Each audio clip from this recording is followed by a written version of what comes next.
Goeienaand en baie dankie dat jy ingeskakel het om te luister na hierdie Sondag aand oordenking. Kom ons gesels hierdie week oor iets baie belangrik. Dit is iets waarsonder ons glad nie kan klaarkom nie. Jou hele lewe, jou hele toekoms, jou sukses hang af van dit waaroor ons nou gaan gesels. En dit is geloof. Die hele hoofstuk van Hebreërs 11 gaan oor geloof, die aard van die geloof en voorbeelde uit die Ou Testament van manne en vroue wat in geloof gewandel het. Begin in vers 1 met hierdie woorde: die geloof dan is 'n vaste vertroue op die dinge wat ons hoop en 'n bewys van die dinge wat ons nie sien nie. Vers 5 gee vir ons 'n blik op wat eintlik geloof beteken. Deur die geloof is Henog weggeneem om die dood nie te sien nie. En hy is nie gevind nie omdat God hom weggeneem het, want voor sy wegneem het hy getuienis ontvang dat hy God behaag het. Wat beteken dit? Hy het getuienis ontvang dat hy God behaag het. Nou hierdie woordjie getuienis beteken die Here het na hom gekyk, die Here het hom dopgehou, die Here het gesien wat hy doen en hoe hy dit doen, en dan gaan hy verder en hy sê, hy het dit God behaag. Nou hierdie woordjie behaag beteken, die Here was beïndruk met hom.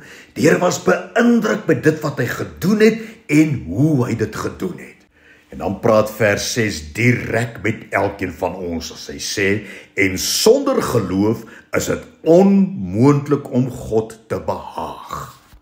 Nou hierdie woordjie sonder geloof is choris in Grieks wat beteken om buite iets te wees, om buite die grense van iets baie belangrik te beweeg. Kan jy sien? Geloof dui op spesifieke adres, spesifieke grense. Jy woon by dit of binne in hierdie adres of choris, buite of weg van hierdie adres. In Johannes 15 vers 5 leer die Here Jesus ons waar en wie is hierdie adres. Hy sê daar, wie in my bly en ek in hom. Luister dan, hy dra veel vrug, want sonder my kan julle niks doen nie. Geloof is nie bloot iets terloops in ons lewens nie. Geloof dui op 'n definitiewe adres, 'n plek waar jy jou gedurig in bevind, of dit nou goed gaan en of dit nou sleg gaan. Geloof is die stem, die woord van die Here wat binne ons bly en aktief manifesteer wanneer ons bloot doen wat die Here sê ons moet doen op daardie spesifieke oomblik. En luister net hierdie wonderlike gedeelte Psalm 91 vers 1 en 2 wat weer praat van hierdie adres waar ons moet bly, veral wanneer dit sleg gaan met ons.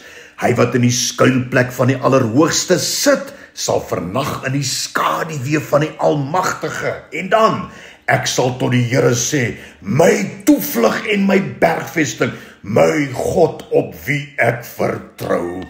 Hebreërs 11 gaan verder in vers 6 en hy sê, en sonder geloof is dit onmoontlik om God te behaag. Wat beteken dit? Hierdie woordjie behaag is in Grieks arestos, wat dui op iemand wat baie bly is oor iets wat gebeur. En wanneer ons in geloof optree en in geloof dinge doen en in geloof vestings neerwerp in ons lewens, dan is die Here arestos. Hy is bly, hy is opgewonde daaroor, want geloof maak die Here bly en opgewonde. Arestos, en bring groot beloning vir ons mee.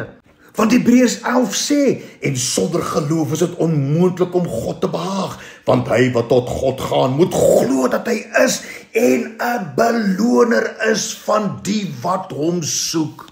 Hierdie woordjie soek is in Grieks ekzeteo, wat dui op jou en my, wat gedetermineerd, sonder ophou, met 'n doelwit voor oë, te soek na die Here se teenwoordigheid, veral wanneer dit sleg gaan in jou lewe, veral wanneer jy probleme het om met jou hele wese die Here vas te gryp vir 'n wonderwerk, vir 'n ingrype, omdat hy dit beloof het in sy woord.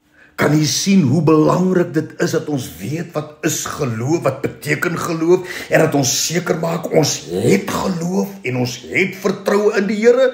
Want die woord sê, en sonder geloof is dit onmoontlik om God te behaag. kom ons toets onsself vanaand, sonder gories, om buite die grense van iets te wees. Eerstens, doen ek wat die Here sê ek moet doen, onder alle omstandighede? Tweedens, is ek gehoorsaam aan die Here? Gehoorsaam in my verhouding met hom? Gehoorsaam met my geld, met my finansies, met my werk, met my besigheid? Gehoorsaam in alles wat die Here sê ek moet doen?